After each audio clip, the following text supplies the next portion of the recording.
السلام علیکم ورحمۃ اللہ وبرکاتہ۔ قابل قدر سامعین گرامی، ہمارے بہت سے ساتھی پوچھتے ہیں، خاص طور سے خواتین کی طرف سے یہ مسئلہ پیش آتا ہے کہ اگر نماز کا وقت ہو جاوے، ابھی اذان نہیں ہوئی ہے،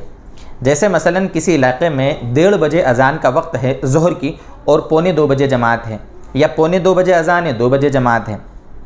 اور نماز کا وقت ہو گیا اس علاقے میں مان لو 12:30 بجے ظہر کی نماز کا وقت، تو کیا وہ خاتون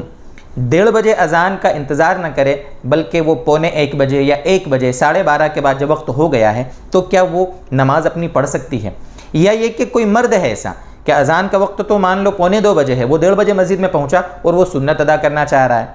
تو نماز بھی اذان سے پہلے پڑھنا یا سنتیں جو نماز کی ہے اس کو اذان سے پہلے پڑھنا، اس کا کیا حکم ہے، اس کو ہم سمجھتے ہیں۔ دیکھیے، کسی بھی نماز کے صحیح ہونے کے لیے نماز کا وقت ہونا شرط ہے۔ وقت ہو جائے نماز کا، اس کے بعد آپ سنتیں بھی پڑھ سکتے ہیں اور فرض نماز بھی پڑھ سکتے ہیں، ٹھیک ہے۔ کبھی کبھی ہوتا ہے، مجبوری ہوتی ہے ہماری سفر کی یا کہیں جانے کا ہوتا ہے، کچھ بھی کوئی تقاضا ایسا آ جاتا ہے کہ نماز ہمیں پہلے پڑھنا پڑتی ہے، تو آپ وقت ہو جاوے اس کے بعد آپ سنتیں بھی پڑھ لیں، فرض بھی پڑھ لیں اور اپنے کام پہ چلے جائیں۔ یہ مسئلہ میں ابھی مرد حضرات کے لیے سمجھانا چاہ رہا ہوں، اس کے بعد عورتوں کا مسئلہ بھی انشاءاللہ سمجھاؤں گا۔ اب مردوں کے لیے دوسری سچویشن یہ ہوتی ہے کہ وہ مسجد میں پہنچے مان لو 1:30 بجے، 2 بجے جماعت کا وقت ہے، وہ مسجد میں پہنچے، سوچ رہے ہیں کہ بھئی ہم سنت پڑھ لیں، اس کے بعد پھر قرآن کی تلاوت کر لیں گے یا ذکر تسبیحات پڑھنا ہے یا درود شریف پڑھنا ہے یا کسی دینی کتاب کا مطالعہ کرنا ہے، تو اس نے 1:30 بجے جا کر اپنی سنت پڑھ لی، 2 بجے جماعت کا وقت ہے، اذان 1:45 بجے ہوگی، تو ایسا کرنا بھی جائز ہے، کوئی دقت نہیں، اس میں کوئی حرج نہیں، اس لیے کہ وقت تو ہو چکا ہے نا، اور وقت ہو جانے کے بعد سنتیں پڑھنا ٹھیک ہے، اس کے بعد پھر جماعت کھڑی ہوگی تو ہم فرض نماز پڑھ لیں گے۔ لیکن دوستو بزرگوں، بہتر یہ ہے کہ جب مسجد میں آپ پہنچے نا تو اذان ہو جاوے، اذان ہو جانے کے بعد پھر آپ سنت پڑھیں، یہ بہتر ہے۔ اس میں ہوگا کیا، بہتر کیوں ہے؟ اس لیے کہ علماء نے لکھا ہے ایک مسئلہ کہ سنتوں کے اور فرض کے درمیان زیادہ بیچ میں تاخیر نہ ہو، اس لیے کہ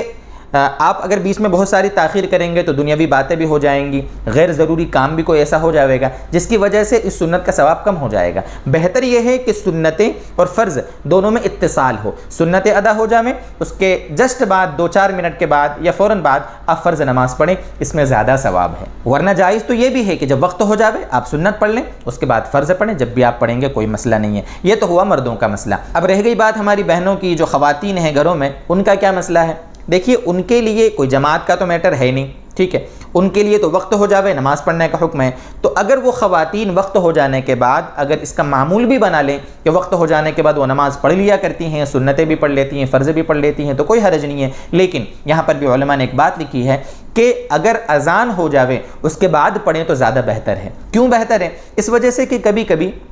ہوتا کیا ہے کہ ہم نے اپنے دماغ سے سوچ لیا کہ ہاں وقت ہو چکا ہے، اپنے علم کے مطابق، اپنی گھڑی کے مطابق، اپنے گھر کی ہم نے دیکھا کہ وقت ہو گیا اور ہم نے سنتیں پڑھ لی اور نماز پڑھ لی، اور کبھی کبھی ہوتا ہے کہ بھئی وقت ہوا نہیں تھا، گھڑی گڑبڑ ہو گئی تھی، گھڑی تیز چلنے لگی تھی یا کچھ غلط فہمی ہو جاتی ہے جس کی بنیاد پہ ہو سکتا ہے وہ ہماری وہ نماز نہ ہو۔ اس لیے علماء نے ایک بات یہ لکھی ہے کہ آپ جب اپنے محلے کی مسجد میں اذان ہو جاوے نا، اس کے بعد آپ نماز پڑھیں تو یہ بہتر ہے، تاکہ ہم کو یقین ہو جاوے کہ جب محلے کی مسجد میں اذان ہو چکی ہے تو اب نماز کے وقت تو ہو ہی گیا ہوگا، تبھی تو اذان ہوئی ہے، اس کے بعد پھر ہم نماز پڑھیں، یہ زیادہ بہتر ہے۔ تو خلاصہ یہ ہوا کہ وقت ہو جانے کے بعد آپ نماز پڑھیں، سنت پڑھیں، فرض پڑھیں، جائز ہے، البتہ بہتر یہ ہے کہ اذان ہو جانے کے بعد ہم سنتیں بھی پڑھیں، یہ عورتوں کے لیے بھی حکم ہے اور مردوں کے لیے بھی۔ مردوں کے لیے تو اس لیے کہ بھئی تاکہ فرض نماز میں اور اس سنت میں زیادہ بیچ میں تاخیر نہ ہو، زیادہ فصل نہ ہو۔ ہاں کسی کو کوئی تقاضا ہے، کوئی سفر کا مسئلہ، کوئی بھی مسئلہ ایسا ہے کہ جس میں اس کو جماعت چھوڑنا پڑ رہی ہے مجبوری میں، تو اب وہ وقت ہو جانے کے بعد بالکل پڑھ لے، سنت فرض جو بھی پڑھ لے اور وہ اپنے تقاضے پہ چلا جاوے۔ اللہ تعالیٰ دین کی اسی طرح کی باتیں اس صحیح طریقے سے اللہ تعالیٰ ہم کو خوب سمجھاتا رہے۔ وآخر دعوانا ان الحمد للہ رب العالمین۔